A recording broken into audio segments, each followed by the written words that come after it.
Covid കാലത്ത് ഞാനും എൻ്റെ സുഹൃത്തായ സുജിത്തും സൗത്ത് ആഫ്രിക്കയിലെ ജോഹന്നാസ്ബർഗിൽ നിന്ന് തിരുവനന്തപുരത്തേക്ക് യാത്ര ചെയ്തതിൻ്റെ വിശേഷങ്ങളാണ് ഈ വീഡിയോയിൽ പങ്കുവെക്കുന്നത്. ജോഹന്നാസ്ബർഗ് എയർപോർട്ട് മുൻകാലങ്ങളിൽ കണ്ടിരുന്ന തിരക്കുകളൊന്നുമില്ലാതെ ഒഴിഞ്ഞു കിടക്കുന്നു. യാത്രയുടെ തലേദിവസം നടത്തിയ RT-PCR ടെസ്റ്റിൻ്റെ നെഗറ്റീവ് റിപ്പോർട്ട് കൊടുത്തിട്ടും വിമാനത്തിന് കയറുന്നതിന് മുമ്പ് പല ഫോമുകൾ പൂരിപ്പിക്കുകയും ശരീര ഊഷ്മാവ് പരിശോധിക്കുകയും ഒക്കെ ഉണ്ടായി. സാമൂഹിക അകലം പാലിച്ചുള്ള നീണ്ട നേരത്തെ ബോർഡിങ്ങിന് ശേഷം ഞങ്ങൾ വിമാനത്തിനുള്ളിലേക്കെത്തി.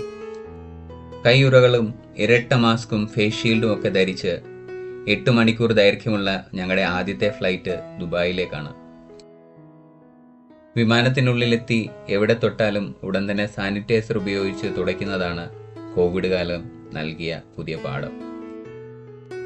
സാധാരണ വിമാനയാത്രയിൽ നിന്ന് വ്യത്യസ്തമായി ഫ്ലൈറ്റിലെത്തിയ ഏവർക്കും മാസ്കും സാനിറ്റൈസറും വൈപ്സും ഒക്കെ അടങ്ങിയ ഒരു ഹൈജീൻ കിറ്റാണ് ആദ്യം ലഭിച്ചത്. ഇതിലുണ്ടായിരുന്ന ഓരോ ഐറ്റവും പ്രത്യേകം പാക്കറ്റുകളിലാക്കിയാണ് ഈ ഒരു കിറ്റിനുള്ളിൽ സൂക്ഷിച്ചിരുന്നത്. അങ്ങനെ കുറച്ച് സമയങ്ങൾക്ക് ശേഷം വിമാനം ജോഹന്നാസ്ബർഗിൽ നിന്ന് ദുബായിലേക്ക് പുറപ്പെട്ടു.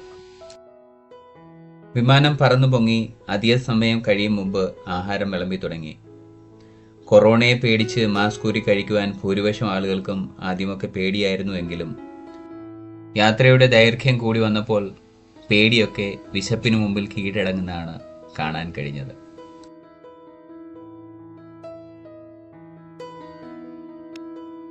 ആഹാരം കഴിച്ച ശേഷം നിദ്രയിലേക്ക് വഴുതിയ ഞങ്ങളെ നോക്കി എമിറേറ്റ്സിന്റെ മേൽക്കൂരയിൽ നിന്ന് നക്ഷത്രങ്ങൾ കണ്ണു ചിമ്മി.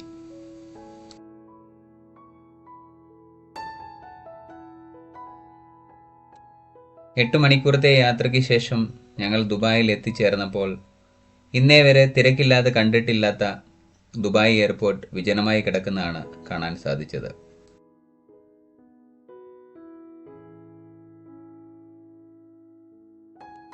ദുബായ് എയർപോർട്ടിലെ കസേരകളിൽ സാമൂഹിക അകലം പാലിക്കുവാൻ 1.5 വിട്ടുള്ള കസേരകളിൽ ആ കസേരകൾ ഉപയോഗിക്കാൻ പാടില്ല എന്നുള്ള തരത്തിൽ സ്റ്റിക്കറുകൾ പതിപ്പിച്ചിരിക്കുന്നു. ഇന്ന് അതിരാവിലെയാണ് ഞങ്ങൾ ദുബായ് എയർപോർട്ടിലേക്ക് എത്തിച്ചേർന്നത്.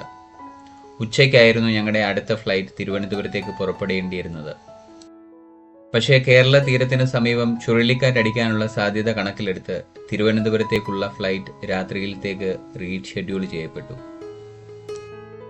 ആ നീണ്ട കാത്തിരിപ്പിന്റെ വിരസത ഒഴിവാക്കാനായി ദുബായ് എയർപോർട്ടിലെ കടകളിൽ ഓരോന്നായി ഞങ്ങൾ കയറിയിറങ്ങി.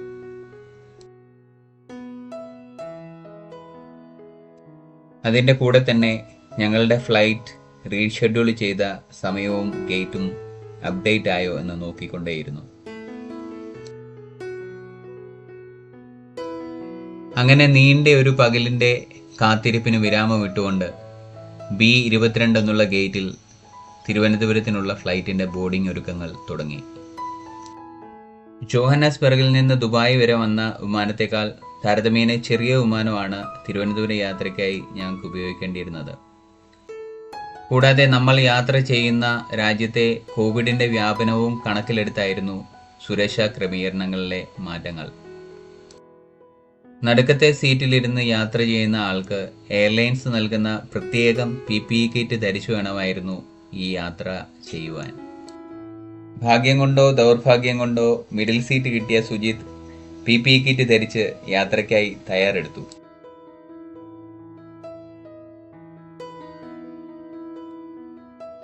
അവസാനം ബോർഡിംഗ് എല്ലാം കഴിഞ്ഞ് ഞങ്ങൾ ഫ്ലൈറ്റിലേക്ക് കയറി. വിമാനം പറന്നു പൊങ്ങുവാൻ തുടങ്ങുന്നു. നാട്ടിലേക്ക് പോകുന്നതിൻ്റെ സന്തോഷമുണ്ടെങ്കിലും നാട്ടിൽ ചെന്നുള്ള 2 ആഴ്ചത്തെ ക്വാറന്റൈനും നമുക്ക് കോവിഡ് വന്നാൽ നമ്മൾ വഴി വീട്ടിലുള്ളവർക്കും കോവിഡ് വരില്ലേ എന്നുള്ള പേടിയുമൊക്കെയായി ഞങ്ങൾ ആ യാത്ര തുടങ്ങി.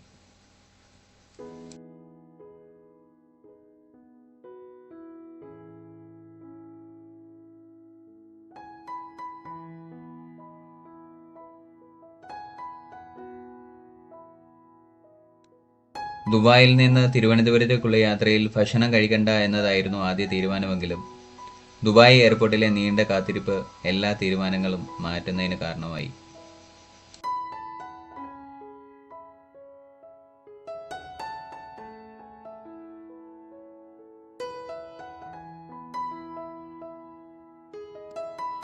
അങ്ങനെ ലോകം അടഞ്ഞു കിടക്കുമ്പോൾ, പരിമിതമായ യാത്രകൾ മാത്രം അനുവദിച്ചിരുന്നപ്പോൾ ഇങ്ങനെയൊരു യാത്ര നടത്തേണ്ടി വന്നത് ഒരിക്കലും മറക്കാനാവാത്ത ഒരു അനുഭവമാണ്. സാമൂഹിക അകലം പാലിക്കുവാൻ, മാസ്ക് വയ്ക്കുവാൻ, സാനിറ്റൈസർ ഉപയോഗിച്ച് നമ്മുടെ ദൈനംദിന ഉപയോഗ വസ്തുക്കളെല്ലാം വൃത്തിയാക്കുവാൻ നമ്മെ പഠിപ്പിച്ച കോവിഡ് എന്ന് പേരിട്ട കാണാൻ കഴിയാത്ത അദൃശ്യനായ ഭീകരനെ ഈ മഴക്കാലത്ത് നമ്മുടെ കൊച്ചു കേരളത്തിലേക്ക് വരുന്നതിൻ്റെ സൂചനകൾ വീണ്ടും നൽകുമ്പോൾ നമുക്ക് ശ്രദ്ധിക്കാം.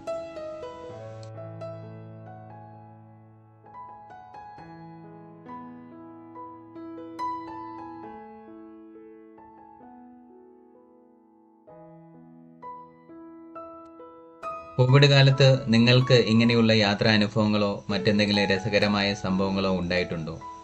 ഉണ്ടെങ്കിൽ നിങ്ങൾക്കുണ്ടായ അനുഭവം കമൻ്റായി പങ്കുവയ്ക്കുക. വീഡിയോ കണ്ട ഏവർക്കും നന്ദി. നമസ്കാരം.